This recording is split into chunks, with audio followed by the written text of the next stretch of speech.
Dans cet atelier vidéo, nous allons parler du deuxième piège, l'alcool. À titre d'exemple, je vais vous parler de mon responsable d'animation dont je vais taire le nom.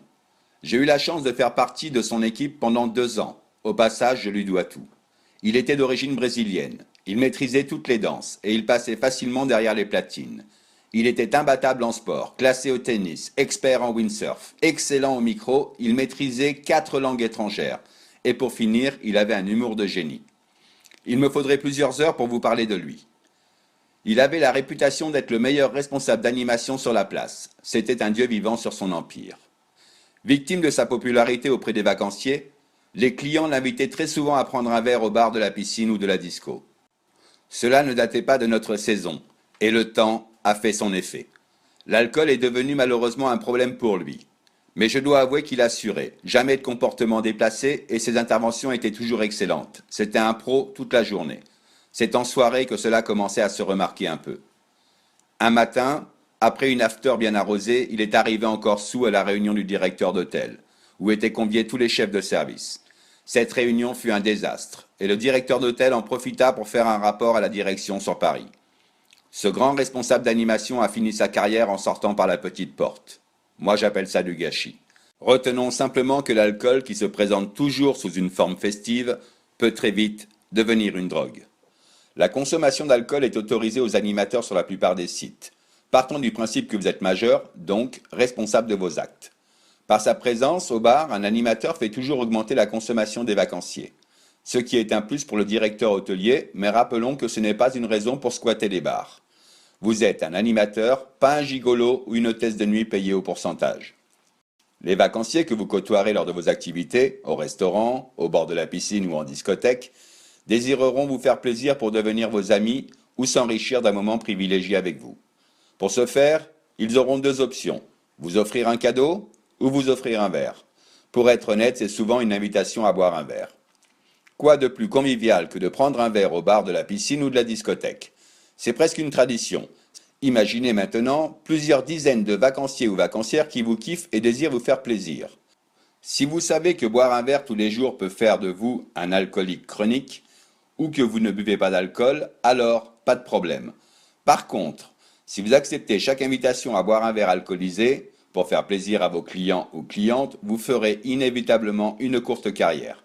L'avantage avec l'alcool, c'est qu'on se lâche plus facilement, un bon remède pour les timides. L'inconvénient, c'est qu'il privilégie notre côté passionnel et neutralise notre côté raisonnable. Et quand la raison fait place à la passion, c'est chaud. Et j'ai envie de dire que la faute n'est jamais très loin. Lors d'une sortie amicale, ce n'est pas trop grave. Si cela arrivait sur votre site, pour être plus clair, sur votre lieu de travail, ça pourrait être la première et dernière fois que vous vous manquez.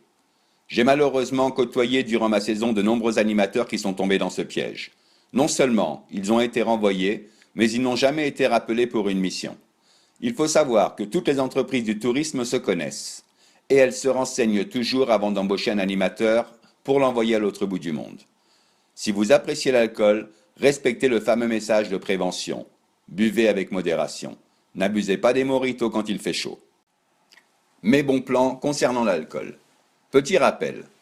Comme dans toute entreprise, un salarié ne peut exercer sa mission dans un état d'ébriété. La question est, comment prendre un verre avec les vacanciers sans tomber dans ce piège? La réponse est simple. Mesurez votre degré d'addiction à l'alcool. Pour cela, il y a une technique imparable. Faire abstinence de tout verre alcoolisé 1 semaine par mois. En faisant cela, si vous ne ressentez pas de manque durant cette semaine, c'est gagné, vous êtes clean. Dans le cas contraire, si vous craquez, vous aurez pris conscience de votre addiction. Durant cette fameuse semaine, quand un client ou une cliente m'offrait un verre, j'acceptais à condition qu'il n'y ait pas d'alcool. Cependant, il se peut qu'un vacancier ou une vacancière insiste joyeusement. Dans ce cas, ne lâchez rien. Il ou elle finira par respecter votre saine discipline. Ne pas devenir un alcoolique chronique. Pour les semaines où je m'autorisais à boire un verre à l'apéro, j'utilisais une technique que beaucoup connaissent. Je buvais le plus lentement possible mon verre pour ne pas avoir à en accepter un second. Je faisais le coup du « Désolé, je dois finir un truc urgent » ou plus franchement « Non merci, c'est gentil ». Dites-vous que votre statut de VIP dans l'hôtel n'est pas qu'un avantage. Il y aura toujours un regard de vacancier posé sur vous. Gardez à l'esprit que vous êtes un ambassadeur du site et que vous devez constamment soigner votre image et votre comportement. En faisant cela, vous soignez également l'image de votre employeur et du coup la reconduction de vos missions. Pour conclure cet atelier, il faut retenir que l'alcool n'est pas un piège si vous savez faire la part des choses. Comme le dit le fameux message de prévention, si vous appréciez l'alcool, buvez avec modération. Cet atelier vidéo touche à sa fin. Ma philosophie, vous parler franchement de l'animation tourisme avec sa part d'ombre et de lumière. Pour ma part, en créant ce programme, je veux permettre à de nombreuses personnes de réaliser une carrière dans le tourisme, avec ou sans BAFA, diplôme ou langue étrangère. Vous êtes déjà plusieurs milliers à avoir suivi mes cours durant ma carrière de formateur. Certains aujourd'hui ont des postes avec ou sans responsabilité dans le tourisme ou dans des grandes entreprises. Je les remercie toujours de la confiance qu'ils m'ont témoignée, et c'est eux qui me donnent l'envie de transmettre. Je tiens à préciser que vous êtes le seul décideur de votre futur. Cela implique que rien n'est impossible et que vous pouvez dès maintenant changer le cours de votre vie. Vous pouvez choisir d'être payé, à faire du sport, voyager, rendre les vacanciers heureux. Je dis toujours que, si tu ne connais pas la route, fais-toi accompagner de quelqu'un qui la connaît. Je serai votre guide pour tout savoir sur ce fabuleux métier en vous donnant la chance de saisir cette opportunité. Merci d'avoir suivi cet atelier vidéo. Je vous invite à vous inscrire sur ma chaîne YouTube et à cliquer sur le lien ci-dessous pour continuer à recevoir gratuitement tous mes programmes. À bientôt.